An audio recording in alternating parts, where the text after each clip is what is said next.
I'm going to take a page out of Virginia's book. I'm going to have my panel come up, but while they're doing that, I'm going to take a moment to brag on California just a little bit more. As Virginia said, California is the #1 agricultural state in the country. We're also the #1 dairy producing state in the country with about 18 to 19% of production. It's also California's #1 commodity, and we have over 300 separate commodities that are grown in the state. For those of you who aren't familiar with Dairy Cares, it was created over 25 years ago to focus on air quality, water quality, climate, and animal health issues. And we work with the entire industry here in California, producer groups, processors, cooperatives, all the major cheese manufacturers. We've been sitting around the same table for 25 years working on these issues. Last year at this conference, I had the opportunity to announce a major milestone of 5 million metric tons measured as CO2e of methane reduction annually, not cumulatively, annually here in California, that's been achieved since 2016. We're still making progress. There's additional funding, has been mentioned several times at this conference on the street as of this week, but things are slowing a bit, and that's going to be one of the topics that the panel is going to be talking about today, as ambition is starting to change, not just here in the United States, but globally. It's also been 10 years since California enacted landmark legislation seeking a 40% reduction in methane across the board here in California, including from the dairy sector manure management side. Happy to report we've achieved that 40% reduction in manure management. State would like to see additional reductions on the enteric side, and as we're going to talk about a little bit today, that's a little bit harder to achieve than it has been on the manure management side. But with that, I'd like to introduce our great panel that we have for you today, and we're going to start with Daniel Peerless from Nestle. Many of you are familiar with Daniel. He's the Global Sustainability, Sourcing, and Climate Lead for dairy, meat, poultry, and eggs at Nestle. Daniel?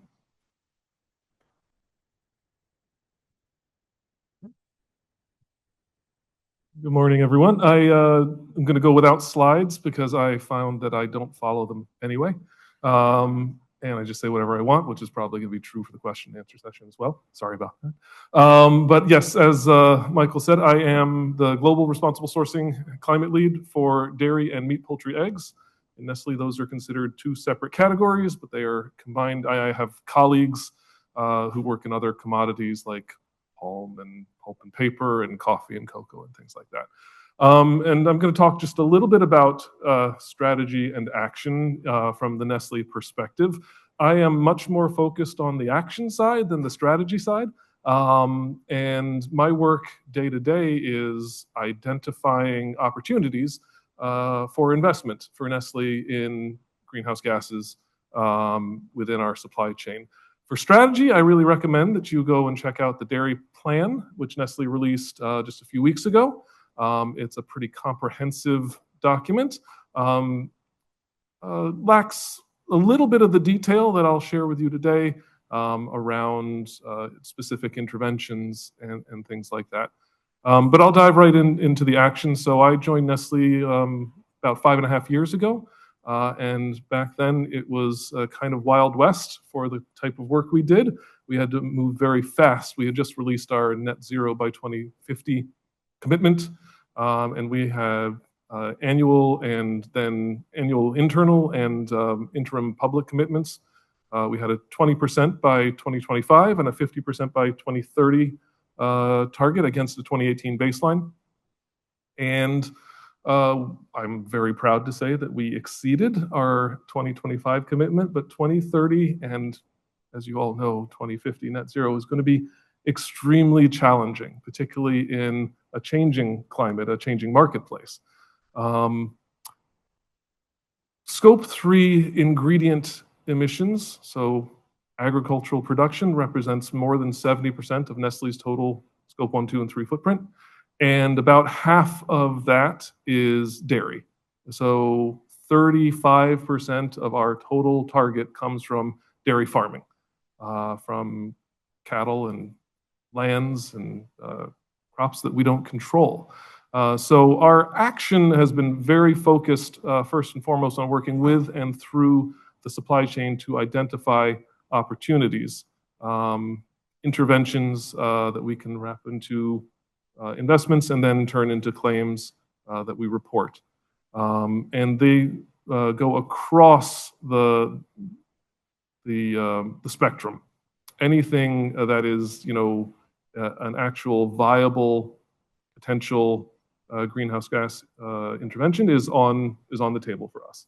A lot of our initial focus was in manure management, and I think that's really understand. It's easy to get your mind around it, particularly for my stakeholders who aren't dairy production experts. It's almost a point source, and so we have work in a lot of the types of interventions, from digesters to micro digesters, vermicomposting, manure lagoon additives. That was our initial focus and our early burst of investment. Next came cropping and efficiency. So, also relatively easy. It's harder to quantify. The MRV is challenging. The reversibility doesn't really sit great with a company that's very used to, you pay for something, you get something. But we work within that. And now, all along in the background, but now we've put a big focus on enteric. And that is sort of the as we all, I think I've heard it said several times this morning alone, the tough nut to crack. But we have, supported and deployed 3-NOP in markets across the world. We've looked at various additives, including asparagopsis and bromoform containing ones, and we are very, I think we're probably further along than other large CPGs in getting ready to deploy a bromoform containing additive in our production systems. But we have to be very conscious of consumer perception, residues, risks. We're a very risk-averse company. But investments across the board are, and I use the term investment because we see ourselves as, if we want to make a change, we should bear the burden, or at least as much of it as we are able to, and drive value back to producers, and not shift or expect burden to be taken by those producers. And then I wanted to bring up one point relative to the last talk, which is we do have included in this portfolio animal health, welfare, and the efficiency benefits that come along with it. One of our R&D teams, the Nestle Institute for Agricultural Sciences, has been developing biomarkers, milk tests for heat and social stress within cattle, so that we can sort of monitor the herd that supplies us without directly being on the farm every day. Normally, animal welfare and animal health is a point in time measurement. You go, you visit, you have your assessment, and then you leave, and you have no eyes on the ground until the next time through. And so we've been developing tests that can help us focus our resources and allow, in a very targeted way, when these types of issues and opportunities appear. And I see I'm out of time.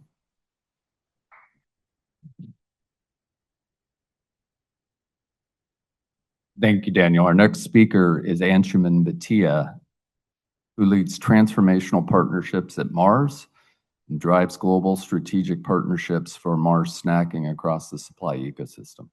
Anshuman.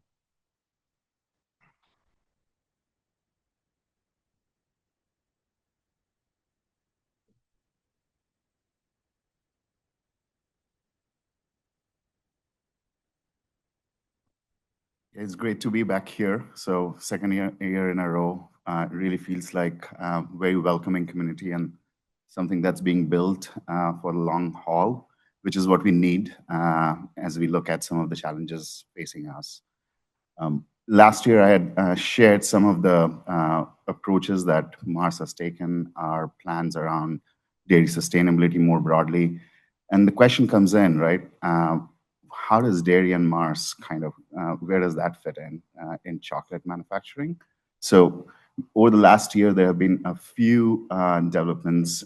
We went through one of the largest acquisitions in the CPG history and working through that. And amidst that, trying to keep focus on the ball that we had already kind of put in motion with respect to our moving dairy forward plan. So just trying to anchor the conversation, very similar to my peer here, the way we look at overall impact from a GHG perspective. Ingredients play a critical role, specifically as you think about scope 3 emissions. We basically look at much of our emissions coming in from the ingredients and agriculture side of things. And given we have very leading climate goals, so 50% reduction by 2030, we have already gotten close to 30% year to date from a 2015 baseline and net zero aspirations from 2050 perspective. One of the key areas that we see is the role that ecosystem partnerships play and how our large-scale supply chain partners in the upstream part of the supply chain can help achieve these goals. Specifically, since we are not directly sourcing, unlike some of our peers, we rely primarily on our partners within the supply chain to procure and source dairy ingredients, and they are directly working with the farmers on the ground, deploying programs related to sustainability. So the focus on dairy is pretty critical from an ingredients footprint perspective. It is the second largest contributor to our GHG footprint on the snacking side of the business. Right after cocoa, we have made tremendous progress on the cocoa side over the last couple of decades, and that has kind of elevated now the role that dairy can play and applying some of the playbook that we have learned on the cocoa side. And again, some of this really boils down to how do we work within the supply chain with our partners to help achieve our goals. The broad overview of this is essentially figuring out who are our potential partners in this space, really building a trusted relationship, and then leveraging our mutual goals together, aligning on that, and from a values perspective, relying on those partners to help achieve those goals by deploying initiatives on farm. So we deploy those programs on the farm, support that through various incentive programs. The Moving Dairy Forward program was essentially about $47 million that we are putting back into the hands of the farmers in terms of helping deploy these practices on the farm. And one component of this is we have come to realize we cannot do this alone, and we really need to work and reach across the aisle. And that includes not only the upstream part of our supply chain, but also downstream as well as with our peers to how do we really work together in terms of the tough nut that needs to be cracked. How do we come together and influence as an industry some of the bottlenecks that we see in deploying these interventions on the ground.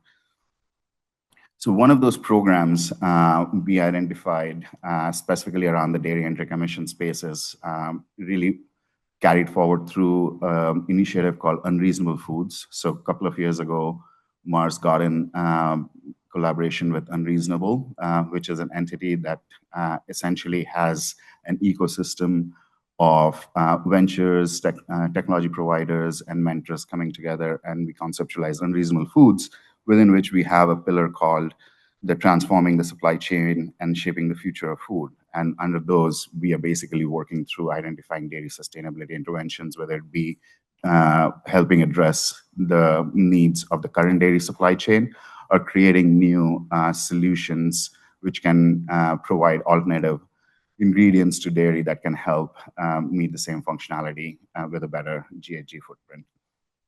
So from Mars' point of view, we are bringing the demand signal, ability to bring the supply chain together. And this last year, during the program, we were able to expand and invite some of our executives from our supply chain partners. And the approach that we basically took was not only the Mars leadership team who's getting exposed to some of these interventions, and the founders, a few of them are probably here in the audience as well, and can attest to the learning that happened and the engagement that happened, the relationships that you build within a short week with the key opinion leaders and folks and senior stakeholders, both within Mars as well as some of our partners. And these global partners, we have 4 global partners in the dairy cooperative space: Land of Lake, Fonterra, Interfood, and Friesland Campina. Executives from 3 of those were part of this retreat. And what we aligned on was really helping accelerate, coming together and helping accelerate these technologies by evaluating them at pace, making the connection and identifying opportunities by which we can deploy these technologies on the farm and piloting some of these solutions. Right following the unreasonable event, we rolled into New York Climate Week, had a panel in really bringing the ecosystem together, helping introduce these founders from the 4 ventures, really taking this approach around. We basically identified these with the idea that we need multiple different bets, just given that one solution doesn't fit all different farm types, different regulatory approaches, regions that where these solutions are needed. And so we have Francisco from Zelp, who's here in the audience, I guess, and ArchaeoBio, Colin from there. I think Zach is here as well in the audience. We had a panel consisting of AlgaBio. Alex, I saw him just earlier in the event. He just came in. We really brought all of these folks together to help share the work that they're doing, making sure the industry is aware of the challenges and how do we really help unlock the barriers that they see from farmer adoption perspective. And we followed it up with a session with some of the farmer members from one of our strategic partners coming to our global headquarters the following week. All of these with the intention of really how do we bring this broad ecosystem together to help deploy these at scale. So that journey is still ongoing. And our strategy really is around how do we activate these multiple ventures. And right now it's been a focus a lot on the dairy enteric side. And we are looking to go beyond enteric, looking at a holistic dairy sustainability plan that incorporates many of the pillars that we've been talking about in this conference, whether it be around animal health and productivity, genetics, and those levers, more to come on that front. It's a multi-year journey. We don't expect results would be overnight. We are in the long haul, and really the invitation is to the broad audience here, really bring some of those ideas that we can bring back into our supply chain partners and help deploy at scale. With that, I'll hand it back over to you.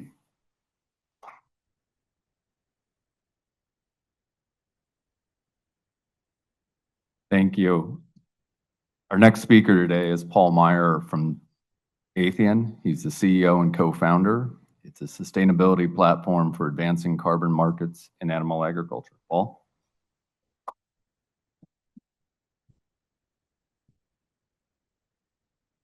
Thanks, Michael. It struck me when I was listening to the other speakers so far that we find ourselves in a really fortunate position at Athian. We built this company, we started 4.5 years ago, and our objective, where am I?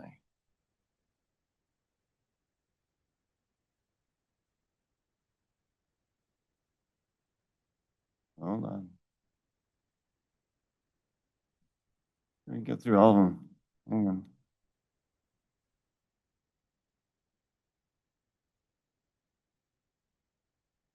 Are my slides in here? Keep going? Okay, all right. The other way, all right, the other way. I'll get there eventually. And I'm just going to burn my time going through the slides, so. Yeah, so we started this company 4.5 years ago, and the objective that we had was, it was kind of an unreasonable venture in a lot of ways. Our objective was, how do we pull the entire supply chain together to solve these Scope 3 challenges?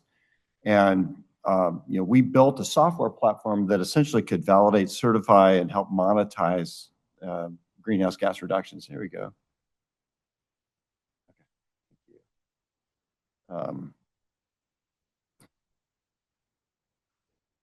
There we go. All right, that's better. Okay, so in order to accomplish that task, it requires the entire value chain to work together, and that means at the end of the value chain, the companies that are represented on the stage. So we feel fortunate to count as partners in this process, Mars, Nestle, and AACO now as well, along with others at the end of the value chain that have a desire, have goals that they're working to achieve, and are looking for ways that they can credibly make claims against those targets. In order to accomplish that, you've got to have, really at its very base, you have to have protocols, protocols for on-farm practice changes, so that at the farm gate you have producers, you have co-ops, and then you have processors, then you have food companies, and then you have retailers. So it's really, how do you bring all of these players together in order to solve these problems on a large scale? And we built a platform that was designed to do this stuff at scale. And what that meant was that we had to break some eggs in the process. And what underpins the entire process itself is the ability to build protocols that are repeatable. What that means is, as new interventions come to market, if they want to be able to find scale with literally thousands and hundreds of thousands of producers, you need a platform that can enable those companies at the end of the value chain to effectively compensate and help drive projects at the farm gate. So that's why we exist. So I had the opportunity to talk to this group last year, and since that time, we've made some real progress. I'm pleased to report we now have 7 protocols on the platform, including our first stacked protocols, where we're taking multiple interventions and contemplating them together. I think Rumensin and Bovaer together was our first stacked protocol. We have protocols that tackle enteric and manure projects as well. And we've now reached more than 10% of the US dairy industry. And what you'll see today is we're quickly now moving into beef as well. We've reduced more than 600,000 metric tons. And I think this time last year, we had paid out around $13 million to farmers for projects. That number is now 25 million. So we are quickly making progress at scale in US dairy, and we're looking forward to doing the same in beef. So the objective here is, how do we increase this reach? Well, the first thing that we've done is that we have now expanded into global markets. So we have opened a subsidiary in Australia, and we have our first 2 projects there. AACO is doing a project, and we actually have our first 2 protocols, Bovaer protocols, 1 for beef and 1 for dairy. And so we've got now, and also Biga Dairy Products is working with us on another project. So early days in Australia, but we now have an international expansion. We're adding more protocols. So we have 3 additional protocols that came before the Scientific Advisory Board just last week, including one from Silva Team, who's here today, a new tannin protocol that we're very excited about. Also, 2 manure management projects, one biofilter, so vermifiltration, so very specific. And then LWR, livestock water recycling, which is an advanced manure management platform as well. we hope to have these new protocols on the platform in the next couple of months. And then we actually have new pilot projects as well. So in the Australian marketplace, we have a pilot project with ACO, we have a project with BIGA, and I'm pleased to announce that we have our first co-claim that we're announcing at this conference for the first time publicly. So we have two offtake partners, and this is two separate co-claim projects. McDonald's for the first time now is a co-claim partner for us, and then Aldi at the end of the value chain. So we're very excited about that. Just under $3 million worth of projects, including more than 3 farms and multiple supply sheds. The co-claims are with Schreiber, Glanbia, and DFA. So you have the processors and then co-ops included. They're sharing the cost of the project, and we're essentially coordinating that among 5 different states where the supply sheds are. So the good news is that, you know, I think for the first time, we're able to sort of publicly talk about these co-claims, and funding is at front and center of this conference today. It feels like that how do we get more investment dollars into these projects? Co-claiming really is an unlock there. As food companies are increasingly under pressure in their core business, they're looking for ways to, one, show clear-cut return on investment for the investments that they're making, even down to the product level, if that's possible. So it's great to have great data. But more importantly, if we can start to share those costs throughout the supply chain for others that have goals, it enables them to multiply the amount of impact they can have on projects and do it in the most economically efficient way possible. So we're excited now to turn the time back over to the panel, but it's great to be a part of this conference. We're big proponents of the work that's being done here, and we appreciate the opportunity.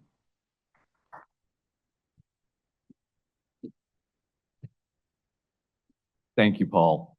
Our next panelist is Naomi Wilson, who is the head of Environment and Sustainability at Australian Agriculture Company, where she leads the company's environmental strategy and climate positive agenda across AACO's operations. Naomi.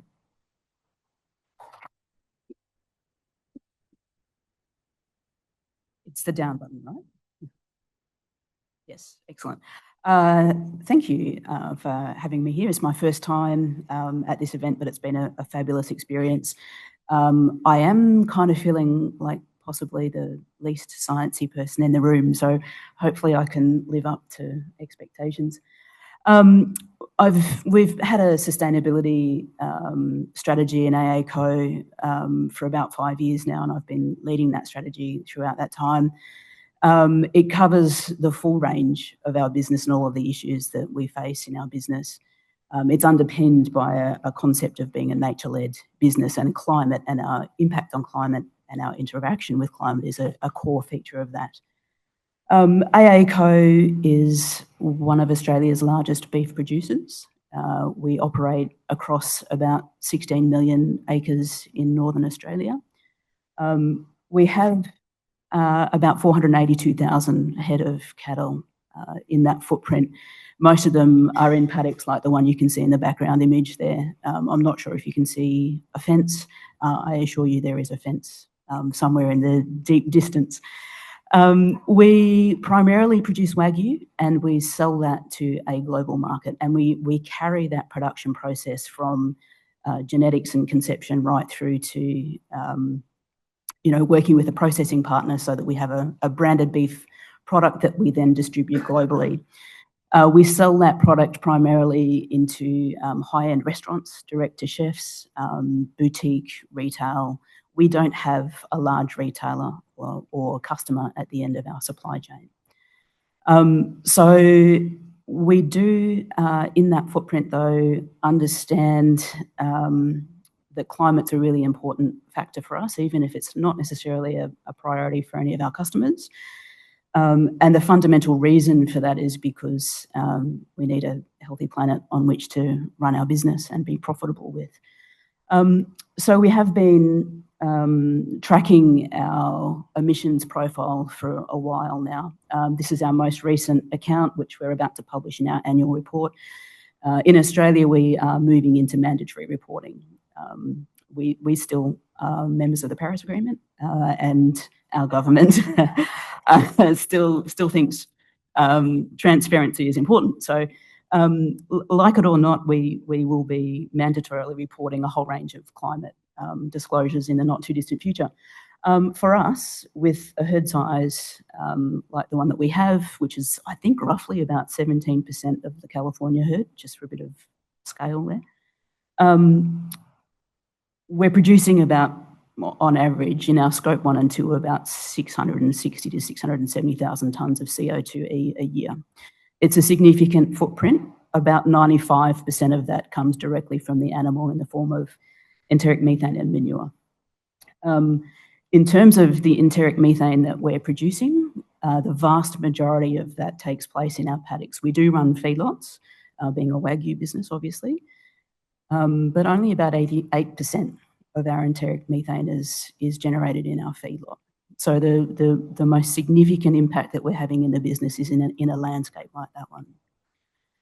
We also look at our product lifecycle footprint, which includes scope 1, 2 and 3, and we've been doing that for a little while now as well. We run that process across a range of product lines.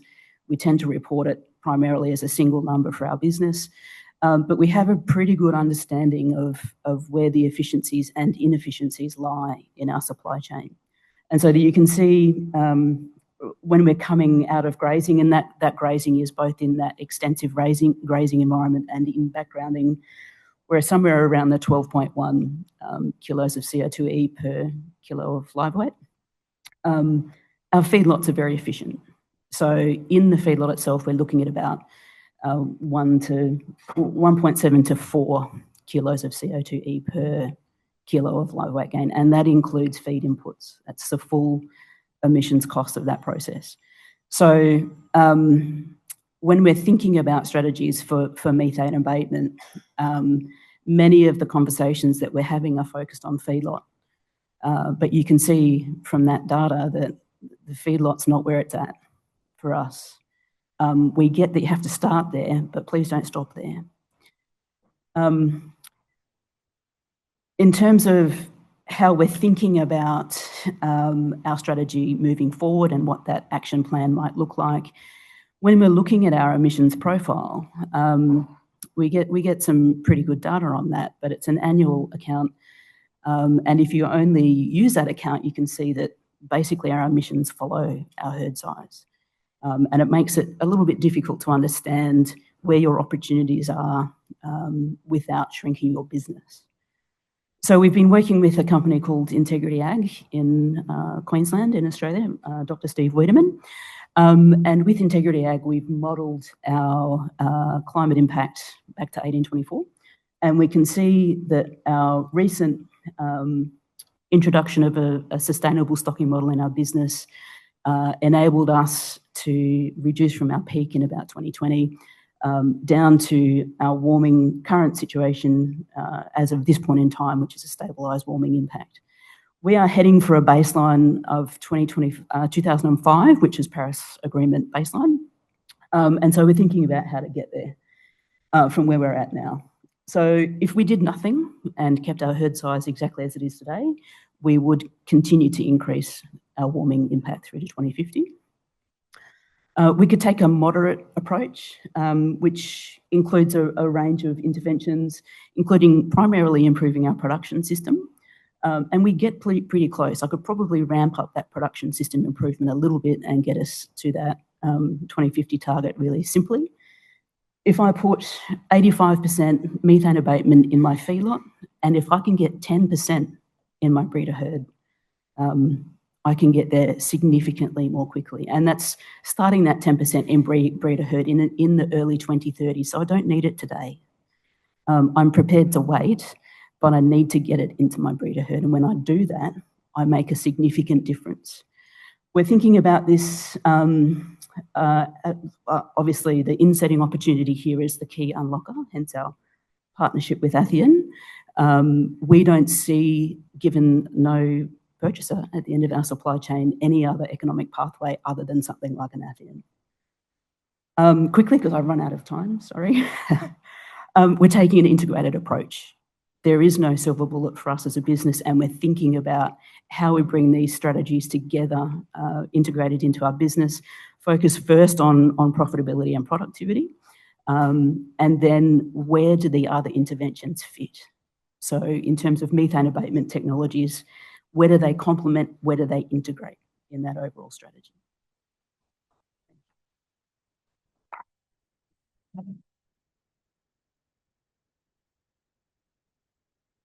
Thank you, Naomi. And well, I'm going through the questions in Slido from the audience. I want to ask a really broad question of all of you, and that is, how is the sustainability landscape evolving for each of your companies? I think there's a couple of sub-questions in here as well. What's the business case and how is that developing? How does increased demand for dairy and livestock products fit into that equation? How does some of the political climate that we're seeing here in the US and across the country with changing ambition, or in the case of the US, elimination of ambition? So I'd love to hear each of you touch a little bit on that evolving landscape, and we'll start with Daniel. Okay. Well, there's a lot of sub-questions in there. So the evolving landscape does have an impact on my day-to-day and on the Nestle, overall strategy. We have not changed our targets and our ambitions. We are a global company. We're Swiss-based. We have Swiss and EU reporting responsibilities and some, compliance mechanisms that we, adhere to as well. So our ambitions, our activities haven't slowed down. The vast majority of my category, so meat, poultry, eggs, about 70% plus comes from the US, and I don't know, roughly 30% of our global dairy consumption comes from the US as well. So we continue to engage and invest heavily with our US supply chains. Broadly, though, as some companies pull back from commitments, as we see a changing landscape, there's more internal pressure or more internal questioning of where's the value coming from. And it's a very fair question. Of course, on the environmental side, on the ESG side, we sort of inherently understand the value. But on the business side, what can we do with these investments? Does this dairy plan that we put out or our annual reporting really get the value communicated to our consumers, to our other stakeholders? And the answer is, in my opinion, frankly, no. We haven't made good use of our activities and translating that into a company or a product or a brand benefit. I think that's really going to have to change now that there are additional pressures on environmental and sustainability types of activities. How's that landscape changing for Mars? So Mars is a family-owned company with a long history, and I think we say that the world we want tomorrow starts with the way we do business today. And there is essentially generational thinking. The family is still very much involved and interested in this as a competitive advantage long-term that we can drive, especially from a supply chain resiliency perspective. And we are seeing that already happen, right? Like in the chocolate space, cocoa prices skyrocketed a couple of years ago because of a lot of challenges that the industry was facing from a supply chain perspective. We have seen and lived through that. We believe that will happen in pretty much across the broader commodity basket. What is interesting actually is also what we are seeing is the changes in terms of our strategy related to sourcing for sustainability led to developing really long-term partnerships, relationships with and consolidating our supply chain, fragmented supply chain. So that was I would say the phase one of our sustainability journey, was really getting a good consolidation and recognizing that to drive these practices, it requires long-term commitment. And those you cannot do with 100 different partners. You need to have select few with whom your values are aligned. And we see the benefit of that transferring over into multiple different areas beyond sustainability, right? Like in terms of innovation commitments, once we align with a partner, you get the benefits, ancillary benefit across the board. So that's the business case for it. We do see the changing climate and some of the ways that many potential players in the industry might be backtracking. What does it essentially drive? Again, if I take a commercial lens to it, is these solutions need to stand on their own. And essentially, we are not at the luxury of getting subsidies to help drive the adoption curve. So it just creates a lot more urgency in terms of driving the business case for individual solutions, that it needs to stand on its own 2 feet. And that's the effort that we are trying to drive towards many of the interventions, and really taking that cost lens towards it and creating that sense of urgency that when we are looking at any of these solutions, it needs to be economically sustainable, not just the climate sustainability aspect of it. Yeah, we look at this 2 ways. I think the first way that we look at it is the U.S. market. In the U.S. market, I think Daniel and Anshuman have done a great job of explaining sort of what their challenges are.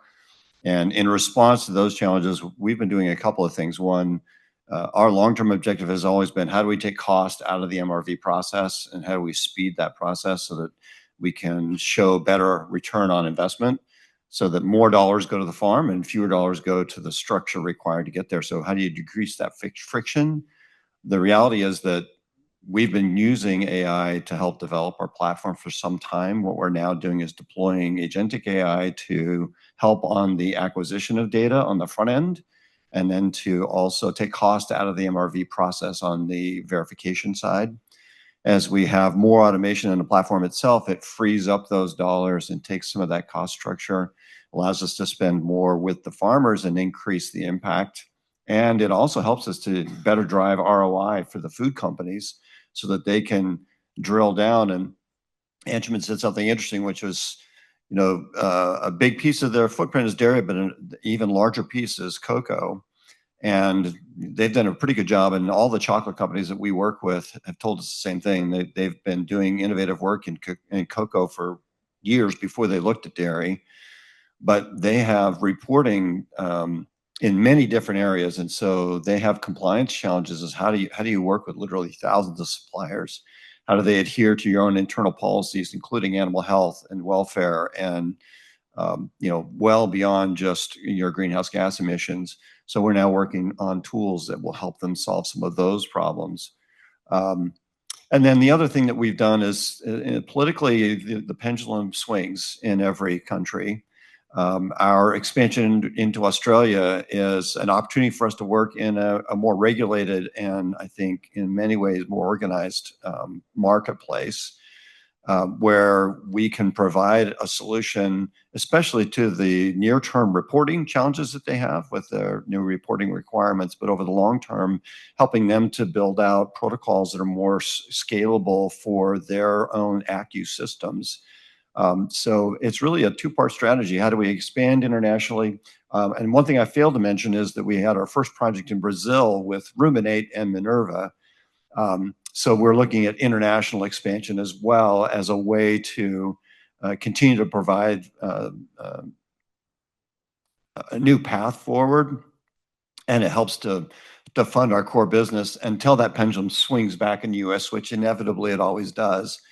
But fortunately, we're working with companies that have long-term commitments. They don't look at this. A 4-year administration isn't the timing they're working on. They're working on 20 years down the road. And so we feel fortunate to work with good companies that are working to solve those problems over the long term. Naomi? So AACO is a 200-year-old company. we've seen a few changes in politics over that time. Not me personally. I guess, you know, when we first started to see the political mood shift, you know, we had a look at that, and fundamentally the answer came back as the politics has changed, but the science, last time I checked, hadn't. And we have based our sustainability program on business resilience and profitability. And that basis is what gives that program longevity well beyond political cycles. And I think a lot of sustainability and climate focused programs have had to have that sense check throughout this period. And I think it's actually really healthy to do that. Any sustainability program that's, you know, based primarily in public opinion or political context is probably missing the point. It's about long-term resilience. We take a really long-term view, 200 years behind us. We think probably not 200 years in front of us, but we have very long-term strategies as a business. And so well beyond that 4-year cycle. Getting a lot of questions about interventions, and both Nestle and Mars talked about some of the pilot projects and interventions, getting quite a few questions about whether or not there's room for genetics in your company's portfolios. And Daniel, I don't know if you want to go first. Yeah, short answer, yeah, absolutely. There's room for genetics. I think it's been demonstrated through the discussions over the past few days that genetics are critical for both industry viability and industry sustainability.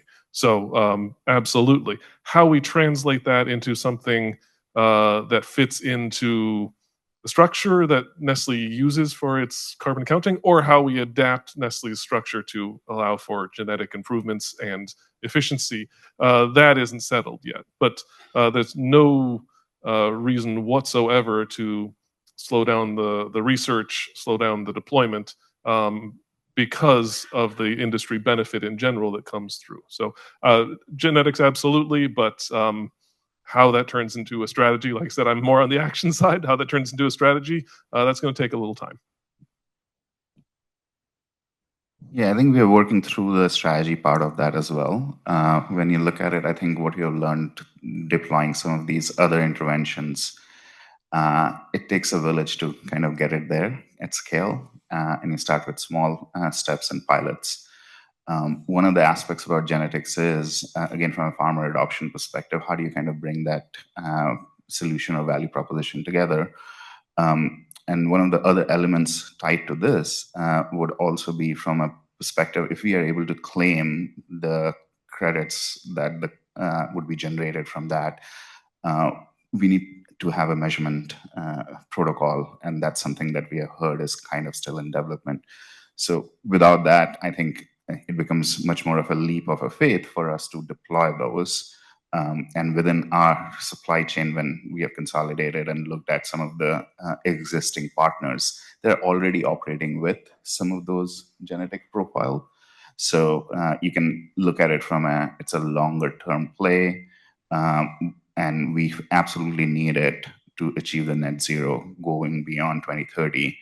And there's a lot of elements that needs to happen before we get to a solution there. So it needs to happen in parallel. So when we think of it, both starting that, being on that journey right now, so that we have potentially a solution and that can be scaled by 2030 and beyond. We are hoping to be there in the next couple of years.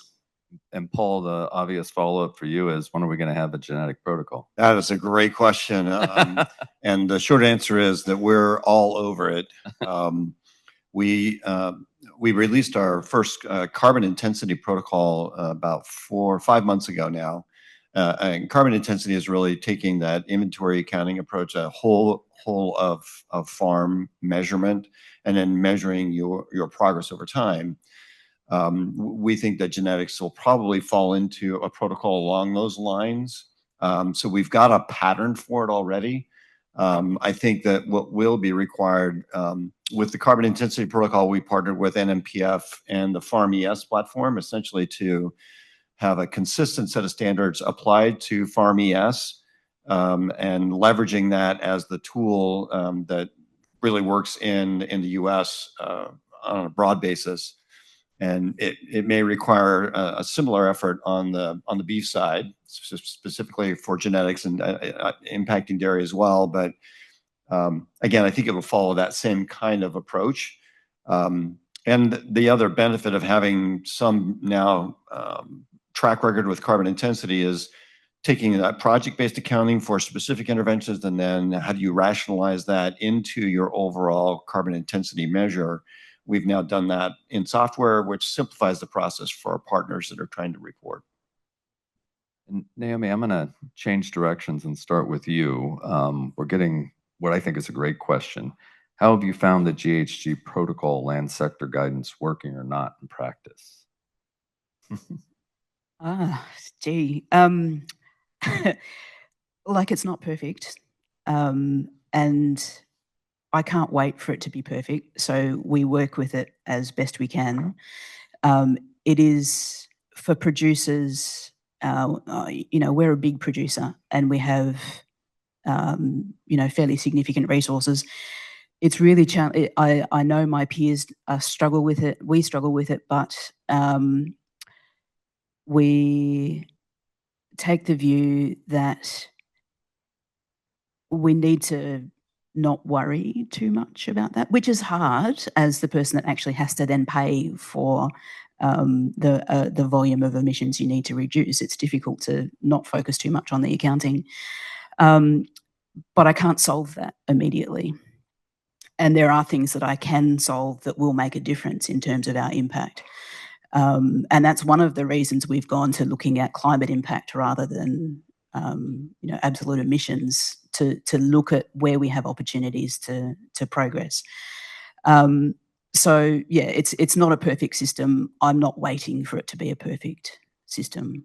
And you need to get a bit creative around how you build your strategies in that imperfect environment. Anybody else want to add to that? I don't have much to add. We do exactly the same thing. We take practical decisions to align as closely as we can with the land sector removal guidance, but without waiting for perfection, which will never, ever come. And I had, I don't know if you want to call it the opportunity, the honor, or the burden to sit on one of the LSRS meetings a couple years ago, and they were heart in the right place, really trying to create a bulletproof system. And it was so frustrating to see because it's never going to happen. And I said, what I want to know is what's my right to claim? What can I do? And they're like, no, we've got to get it absolutely right so that you'll never be attacked. And we'll always be attacked or something. Yeah. We're getting a lot of questions too about the interventions that companies are funding directly in some of the pilot projects. And one of the questions focuses on, are you also willing to pay a premium for low carbon milk? And how does that fit in? It's probably, if Mars wants to start. So I think that's probably a bit of a difference between Mars and some of the peers.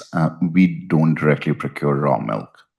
The way the low carbon milk flows into our supply chain is through ingredients that are processed by our processing partners such as Land O'Lakes, Fonterra, and we are paying a premium for the lower footprint that gets allocated to us, and some of the farms that basically are deploying some of those interventions or practices. So that's the way we are deploying it currently. And I think going back to what I was alluding to earlier is, if you were to think of it, that's probably in the long term not a sustainable model. We need to figure out a path forward where that low carbon pays for itself. And we will essentially support the journey to that intervention, right, from that timeline perspective. This is where probably in the interim phase of that journey, I think the co-claiming piece comes into the picture as well, just given the changing environment that we are seeing. If you don't see the policies kind of being supportive to providing that kind of subsidy to low carbon or valuing that till those solutions scale, I think then the industry needs to step up, and we basically would welcome such co-claiming opportunities. And maybe, Paul, the next co-claiming project, we're going to go together on that. Paul, if you want to chime in on that, and I think we did get one question is, what does co-claiming mean?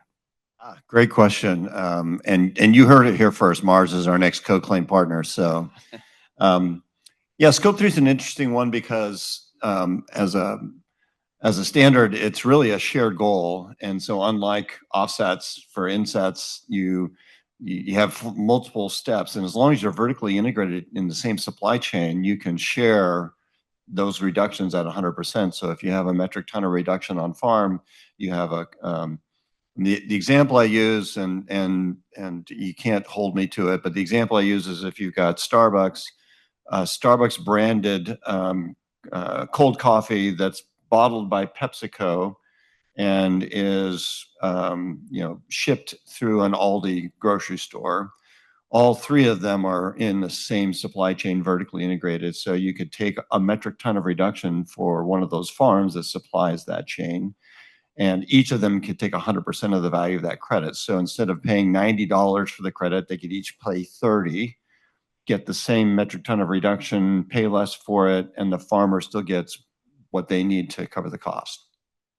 So it's a model that requires really digitization, easy for me to say, digitization of the entire supply chain, because they can be very complex very quickly. So you ensure that no claimant claims more than the portion of the product that they're taking. So in Mars's case, because they don't take fluid milk, they're taking a portion of it. So you have to ensure that you're tracking accurately what portion of the overall milk they're taking, and you make sure that you don't double claim, double count, or they don't exceed their portion.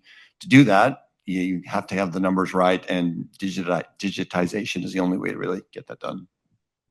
And I think we've got time, a couple of minutes, 5 minutes. So I'm going to ask a question that was on my list of questions too, that came in on Slido.